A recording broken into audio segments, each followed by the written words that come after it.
ชีวิตวัยรุ่น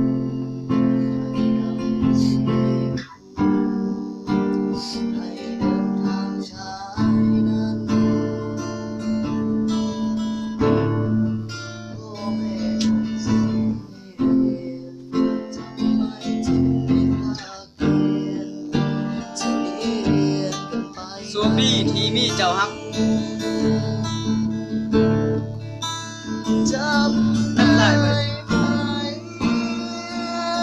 คำแม่บอกให้สายให้มันเก็บเอาไว้เจ้ามาเพื่อให้ได้เป็นเจ้าเป็นนาย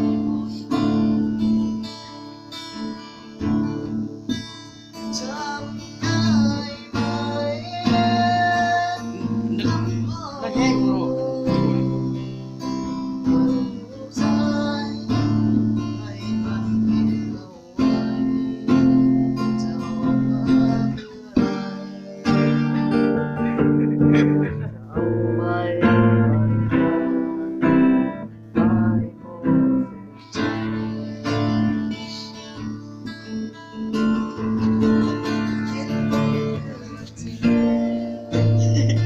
เขาโอ้มู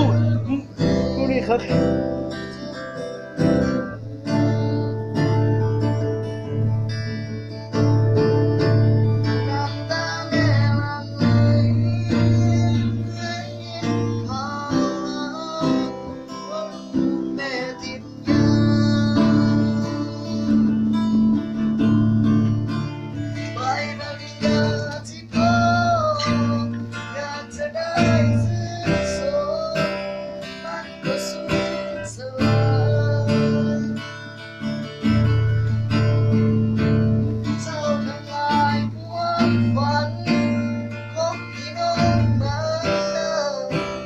สุดท้ายได้มา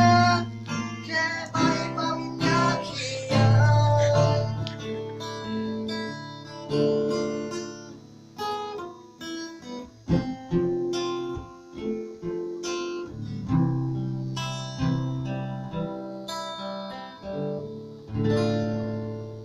จบ